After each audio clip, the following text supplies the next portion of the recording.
pisang goreng? Goreng pisang. Ha? Goreng pisang. Goreng pisang. Satu. Goreng pisang goreng. Makan je. Lobster tak ada lah. Ha? Lobster. Lobster. Jadi makan ni. Perut lapar. Dalam air masin terlalu banyak. Misi mencari keluang. Keluang tu apa?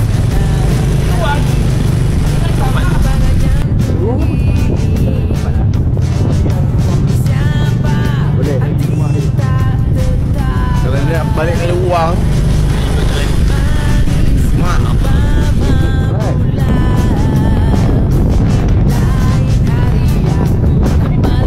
Jatuh boleh. Ya, jatuh kau lah. Kalau jatuh ke atas tu boleh lah. Oh, keluang. Oh, keluangnya.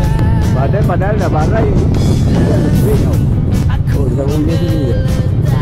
Kita parkir motor, turun motor, pergi ke pantai.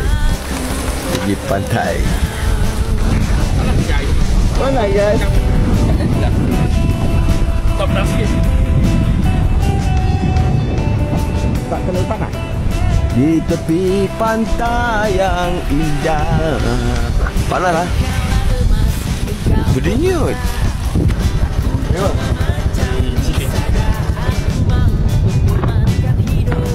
Atas tu ada keluang.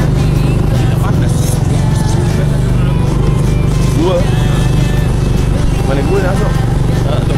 Datang. Dan gua dah ada. Dah penuh ke? Oh, dah penuh eh? Nah, gua tu bukan jenis gua ni pun. Jadi kita nak mesti pergi ambil goreng pisang. Dah siap masak kot. Tulang Tak tahu nak buat apa. Kita petang duduk borak. Masing-masing dia orang pergi canda sotong. Dia orang tengah layan. Getah DC apa semua.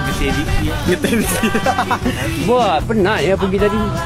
Mungkin kalau besok dia walau macam mana tu apa yang saya nampak memang kena buat juga apa platform tu. Macam tu yang buat patah tadi. Mana lagi?